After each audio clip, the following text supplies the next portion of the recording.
Diponegoro merupakan perang besar yang berlangsung selama 5 tahun, 1825 hingga 1830. Perang ini dipimpin oleh Pangeran Diponegoro untuk melawan pasukan Belanda yang dipimpin oleh Jenderal de Kock.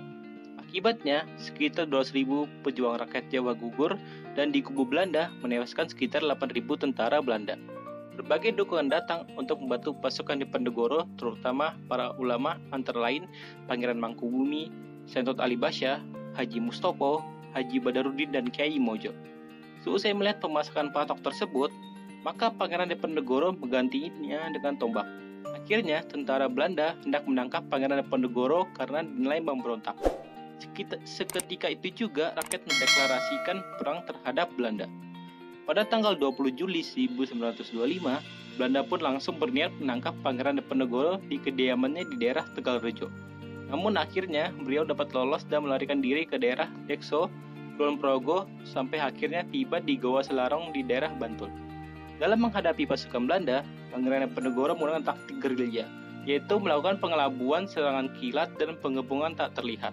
Untuk menghadapi pasukan Diponegoro, pasukan Belanda yang dipimpin oleh de Kock menggunakan taktik benteng stelsel, yaitu mendirikan benteng di setiap daerah yang dikuasainya yang dihubungkan dengan jalan agar komunikasi dan pergerakan pasukan bergerak lancar.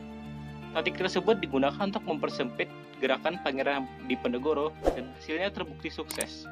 Di tahun 1829, Kyai Mojo merupakan salah satu pemimpin pemberontakan ditangkap, lalu disusul oleh Pangeran Mangkubumi dan Sentot Ali Basyah yang menyerah terhadap Belanda. Akhirnya, di tanggal 28 Maret 1830, pasukan Diponegoro terjepit dan akhirnya menerima tawaran Jenderal de Kock untuk berunding. Perundingan itu berlangsung di Magelang.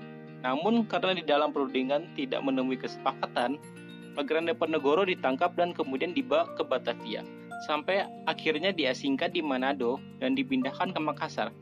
Pangeran Diponegoro akhirnya wafat di Benteng Rotterdam, Makassar di tanggal 8 Januari 1855. Karena kegemilangannya dan kegencaran dalam perang serta perolehan beberapa kemenangan, Pangeran Diponegoro diberi gelar Sultan Abdul Hamid Cokro Amirul Mukminin Sayyidin Panotogomo Khalifatullah Tanah Jawa.